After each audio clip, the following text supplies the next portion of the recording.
Welcome back to another episode of the Crypto Serpent. And today I have the absolute pleasure of having Sebastian with me from White Whale. Sebastian, welcome to the show. Thank you for having me. Happy to be here. Yes. Now, I've had the pleasure of having a look at White Whale and what your team is building, and it's very, very, very exciting. But before we get into White Whale, tell us a little bit about you, how you sort of come into the blockchain industry, and your experience. Sure. Yeah, so in another life, I ran a business in the real world. I ran a construction business here in the U.S.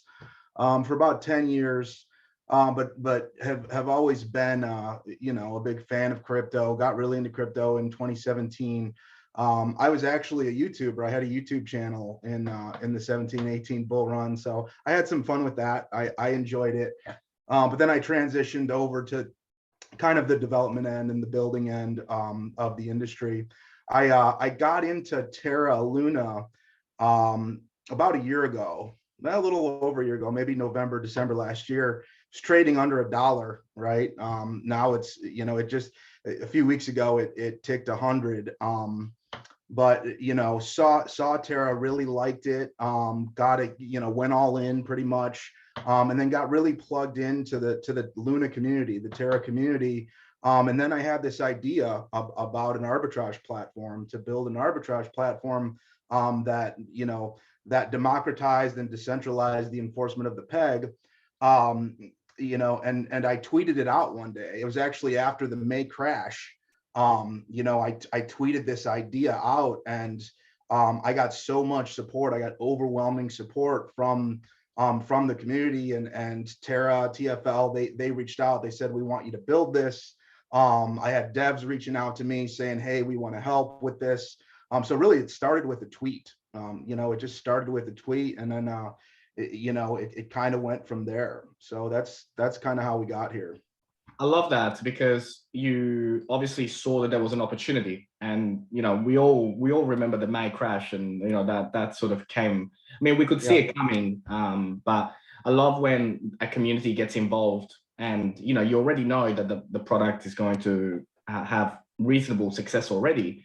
When somebody puts a question out and people comment and say, yeah, that does sound like a good idea, and like then you have all these stars align. Like you said, people reach out, they want to help.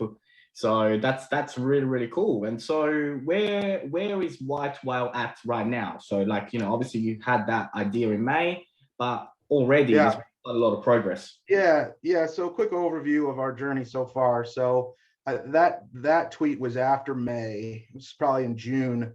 I put a team together like right at the end of June, say July 1st. We built an MVP. We entered into the Next Top Blockchain hackathon. That was in August 8th. We ended up winning the whole thing. We ended up winning the whole hackathon.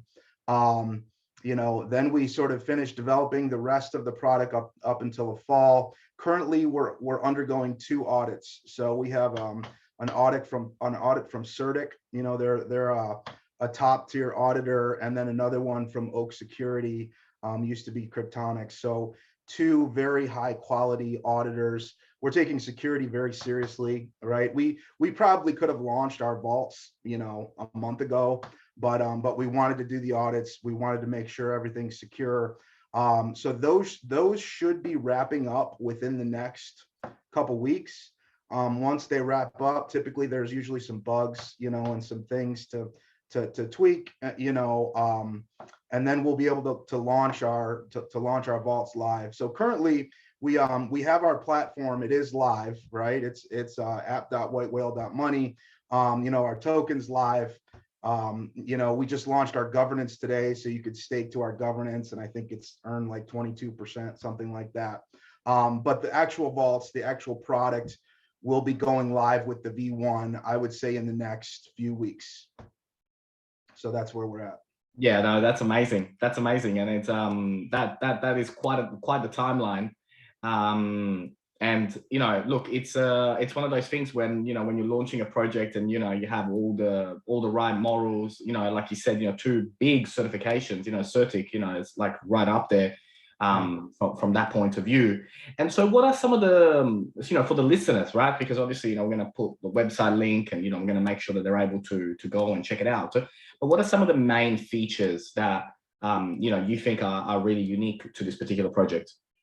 Well, the project is unique, right? That's one thing. There's nothing out there like us that I'm aware of, right? And that's partially because Terra is unique, right? So Terra, of all the L1 blockchains, it's sort of at the heart of Terra, you have this suite of decentralized stablecoins, right? And UST being the flagship decentralized stablecoin. Terra is in the top 10, right? UST, I think, is in the top 20 and has over a $10 billion market cap. And it's, it's the fastest growing stablecoin, right? But UST keeps its peg not from centralized collateral, but and I'm just going to review this real quick, just in case your listeners don't understand the mechanics of Terra. But basically, UST, Terra's stablecoin, keeps its peg by the free market arbitraging it back to peg by burning and minting Luna.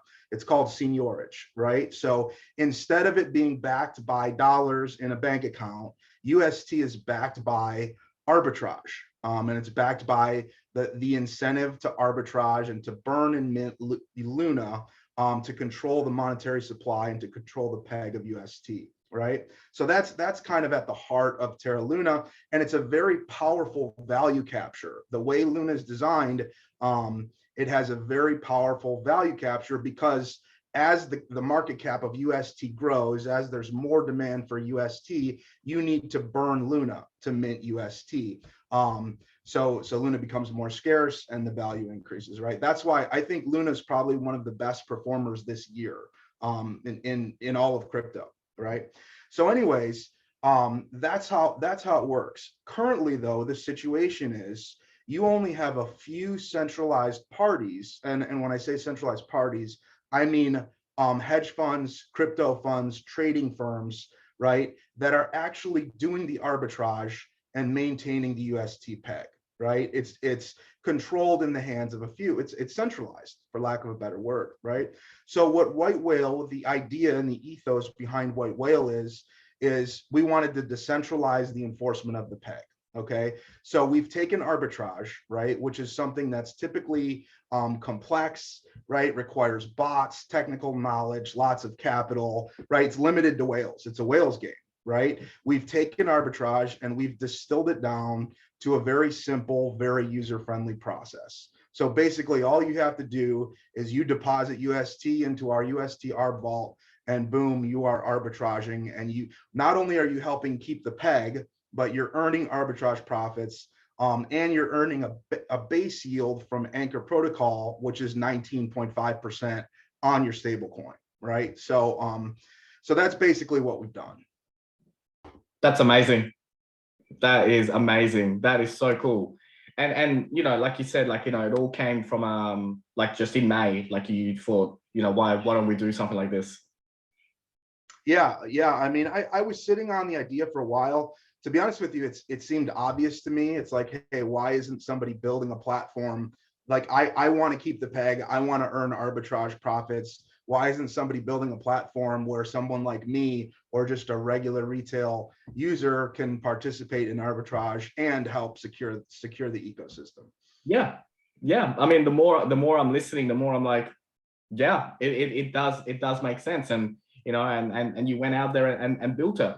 So are there some specific dates and specific things happening in the next, say, 3-6 months that you're looking forward to that the listeners should know about? Yeah, I mean, the big thing is the launch of the V1 vault, right? So we just heard back from our auditor yesterday, the one auditor, CertiK.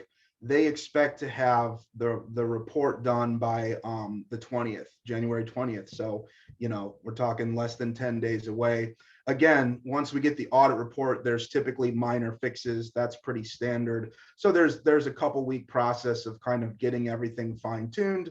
And then we should be able to launch our platform. So we're shooting for, at the earliest, the end of this month, the end of January, to launch the UST vault. So that really is the big bang. That's that's sort of the moment that we're focused on.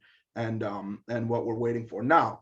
Beyond that, right? So we also, after our UST vault, we will also launch a Luna vault, right? So the Luna vault, it's the same idea, but you deposit Luna into it, and it's a way to grow your Luna bag, right? So the Luna vault will arbitrage Luna across multiple dexes.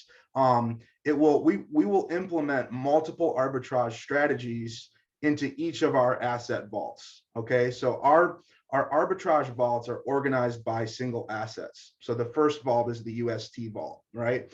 So in the UST vault, one, you'll have the peg arb, right? You'll have the peg arbitrage strategy, but you'll also have multiple other arbitrage strategies. So we'll arbitrage UST across the 3 different dexes on Terra, right? So right now you have 3 dexes on Terra. You have TerraSwap, Astroport, and Loop. So we will arbitrage the price inefficiencies of UST across those 3 dexes, right? We also have liquidation strategies. So there's protocols on Terra like Mirror, and then Mars coming out, where there's leverage plays and there's liquidations that happen, right? So those are a form of arbitrage. So what you have here is you have a UST vault running multiple arbitrage strategies that are all based on UST. That, all kind of under the umbrella of one vault.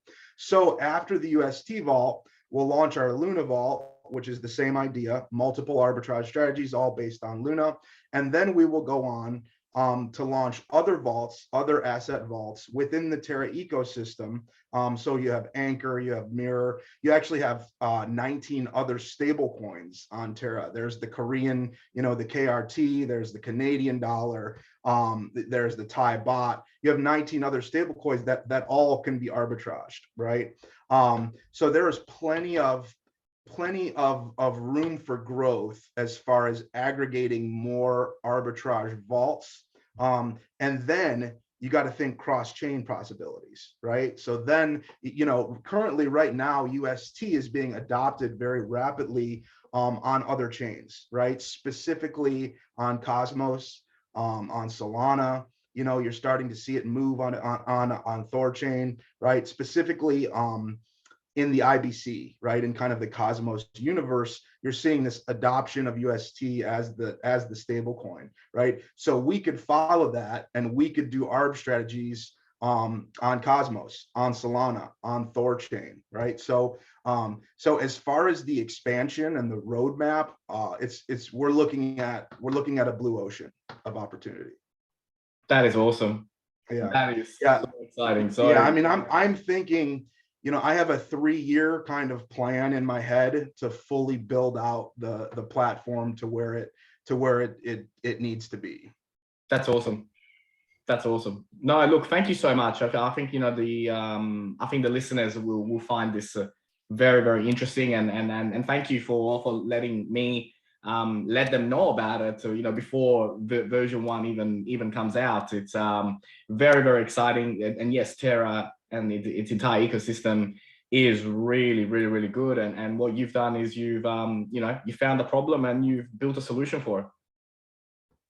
Yep, absolutely. No, thank you so much, Sebastian. Anything else for the listeners before we wrap up? Well, what I would say is, if you're interested in the project, definitely follow us on Twitter. It's at White Whale Terra is our Twitter handle. That's where you'll get most of our updates and information. But yeah, thank you for having me. Appreciate it. No, thank you so much.